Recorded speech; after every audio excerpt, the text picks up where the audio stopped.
Mesdames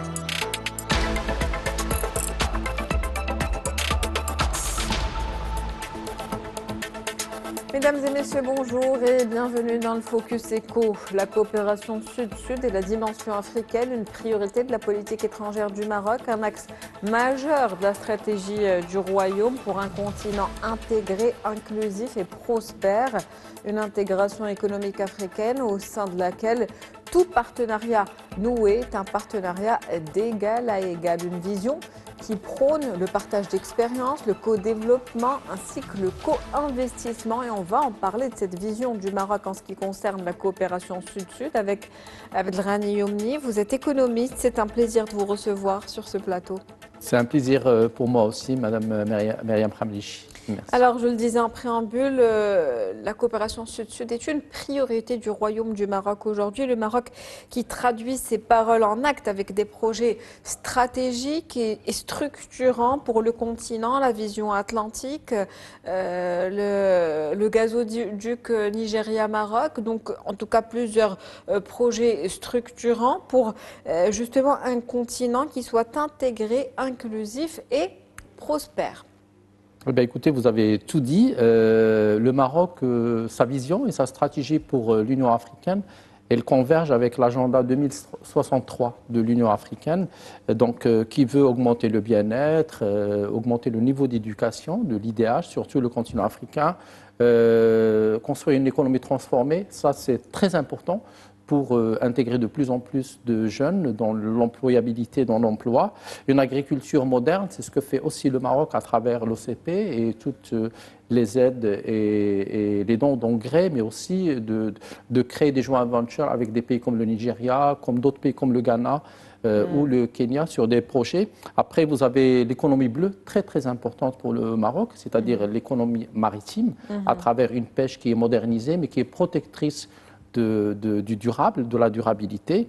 Et puis, vous avez les institutions financières. Donc, le Maroc, il travaille avec plusieurs pays africains. Et puis, vous avez les infrastructures logistiques. Et quand vous visitez, par exemple, le projet qui est aujourd'hui un chantier du port de Dakhla, vous comprenez la vision africaine du Maroc et sa volonté de construire vraiment des autoroutes maritimes. Donc en tout cas, une vision à long terme, une vision stratégique, je le disais, plusieurs projets structurants, la vision royale de l'Atlantique et puis le gazoduc Maroc-Nigeria qui est devenu le projet africain atlantique. Donc cette coopération Sud-Sud est aujourd'hui une volonté politique affirmée du Royaume du Maroc. Oui, alors c'est une politique, c'est une volonté politique, mais aussi c'est une politique géoéconomique et géostratégique d'un pays qui se veut le hub. Le Maroc, de plus en plus, est à l'écoute d'une coopération Sud-Sud avec une triangulaire, avec une triangulation, c'est-à-dire que le Maroc, il va construire avec les pays africains qui veulent émerger sur le plan économique, sur le plan humain, mais il a le besoin d'une technologie d'appui. Et donc là, on pense à une coopération triangulaire qui pourrait inclure certains pays européens et notamment les pays du sud de la Méditerranée, de l'Europe, qui pourraient venir aussi pour apporter leur appui au niveau technologique. Vous avez parlé du port, vous avez parlé du gazoduc Maroc-Nigeria. C'est Maroc-Nigeria plus Europe à l'avenir. Et puis ça va inclure 15 pays. Et donc ça va permettre à beaucoup de pays africains de pouvoir bénéficier de gaz d'abord pour faire de l'électrification, mais aussi pour s'industrialiser avec une énergie un peu plus propre en attendant l'énergie renouvelable.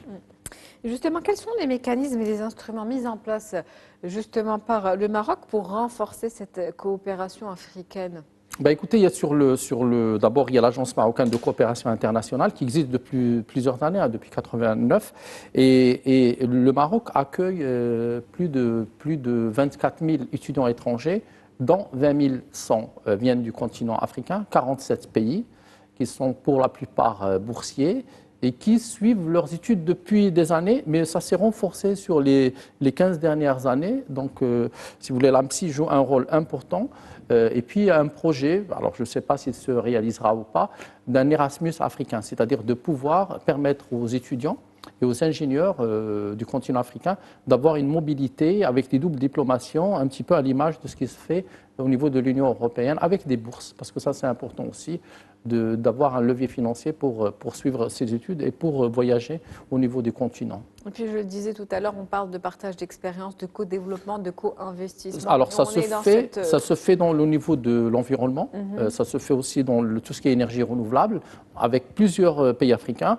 Aujourd'hui, l'OCP est leader sur le continent africain de ces énergies. Malheureusement, on n'a pas d'autres fleurons.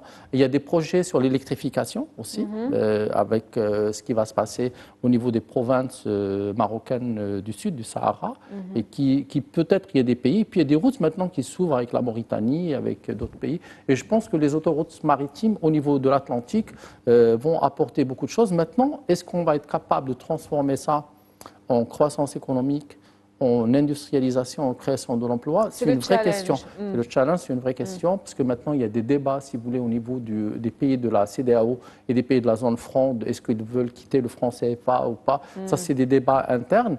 Et puis, la CEDEAO, il y a 3 pays qui sont sortis. Ça aussi, il faudrait aller du politique aujourd'hui vers le géoéconomique, parce qu'on va perdre peut-être beaucoup de temps sur l'idéologie qui n'est pas toujours productif au niveau économique. Il faut aller peut-être vers autre chose, beaucoup plus tangible. On parle d'une intégration économique justement africaine dans cette vision du royaume de la coopération sud-sud. Vous l'avez dit, vous avez abordé la Mauritanie. Il y a eu ce dernier accord qui a été signé justement pour l'interconnexion électrique entre le Maroc et la Mauritanie. Comment ça peut impacter la sécurité énergétique dans la région sud? Vous savez qu'on a 2 pays aujourd'hui qui deviennent pétroliers et gaziers, qui n'étaient pas dans le pas des pays pétroliers, qui sont le Sénégal et la Mauritanie. Et c'est des pays qui vont avoir des retombées importantes en devises, donc à travers l'exportation du pétrole et du gaz offshore. Donc ces pays vont forcément changer de visage. Et le Maroc serait donc un appui. Ce qui se passe avec la Mauritanie va aussi être intéressant au niveau de l'infrastructure, parce que le Maroc a une expérience, mais aussi au niveau de la transformation de l'entreprise, de la mise à niveau et du Sénégal et de la Mauritanie, dont le Maroc pourrait jouer un rôle positif. Justement, quel rôle joue le Maroc aujourd'hui dans la promotion de cette intégration économique africaine? Écoutez, le Maroc, il joue un rôle... D'abord, il y a un leadership sur la zone africaine francophone du Maroc. Le Maroc aujourd'hui est un pays d'exception au niveau du continent africain, parce que c'est un pays qui a fait des réformes institutionnelles et qui a fait des réformes économiques qui ont réussi. Après, il y a des choses négatives sur lesquelles on pourrait discuter, sur la création de l'emploi, pas assez de croissance. Mais en tout cas, aujourd'hui... On travaille dessus, en plus. Voilà. En tout cas, le Maroc aujourd'hui, oui, le Maroc est une référence sur le continent africain, et en particulier pour l'Afrique francophone, dans la réussite de tout. Voilà. Maintenant, comment le Maroc pourrait impacter? C'est un travail qui doit se faire dans le respect, donc c'est aussi coopération gagnant-gagnant.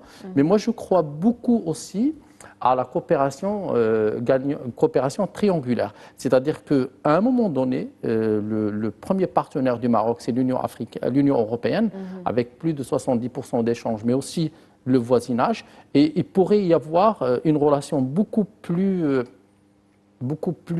équitable entre le continent africain et l'Union européenne. Et le Maroc peut jouer un rôle parce qu'il a une hypothèse de relation gagnant-gagnante et avec les Européens et avec le continent africain. Et je pense qu'il pourrait y avoir des choses. Maintenant, il y a des défis. Alors, il y a des défis de sécurité pour le Maroc. Il y a des défis migratoires pour le Maroc. Il y a aussi des défis de co-développement avec les pays du voisinage africain et avec les pays du voisinage européen. Ça, on le voit. Mais quand vous parlez d'immigration, de sécurité, ce ne sont pas des défis qui sont propres au royaume du Non, Maroc. mais le Maroc sera, dans les années à venir, un pays d'arrivée. Ce n'est plus un pays de transit. Donc, c'est un pays donc, il faudrait qu'il y ait une politique migratoire d'accueil et d'insertion. D'intégration. Et d'insertion dans le tissu économique marocain qui ne posera pas les mêmes problèmes que ceux que l'Europe a connus. Ça, c'est une vraie question.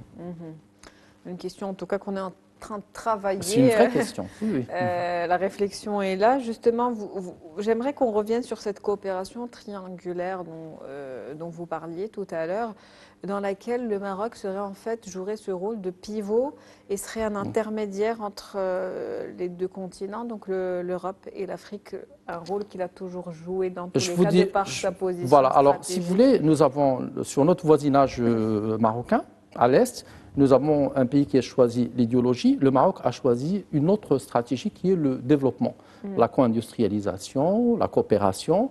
Et je pense qu'il y a deux pays au niveau du continent africain, du continent européen, l'Union européenne, qui ont compris, qui sont l'Espagne et la France. D'abord sur leur prise de décision, sur l'intégrité territoriale du Maroc, et deuxièmement aussi de vouloir coopérer et aller ensemble sur le continent africain, parce que la question de l'émergence économique et humaine africaine est aussi une question européenne de voisinage. Et puis le potentiel de l'Afrique. Le potentiel, il ne peut pas se faire sans augmenter le niveau de l'éducation, sans augmenter le niveau de la production, sans la transformation de ces économies. C'est soit on aura un dividende démographique africain, soit on aura un problème démographique africain. Et je pense que les Européens commencent à être conscients, et le Maroc aussi est conscient de cette question. Et c'est pour ça que les prises de position et espagnoles et françaises vont dans le bon sens pour créer des synergies de développement sur tout ce bassin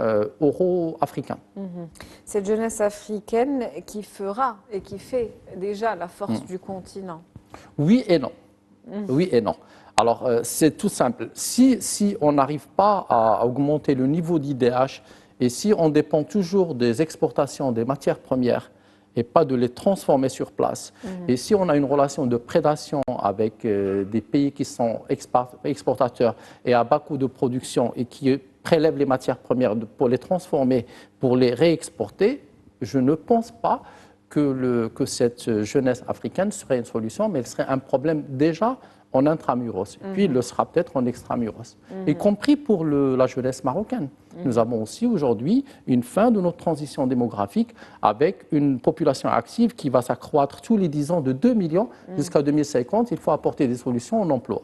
D'où l'importance d'aller vers l'industrialisation et la production vers la transformation, pas jusqu'à l'industrialisation, mais vers la transformation au moins d'une partie de nos besoins de consommation. C'est des choses simples. On n'a jamais demandé à un pays africain de construire une usine Airbus.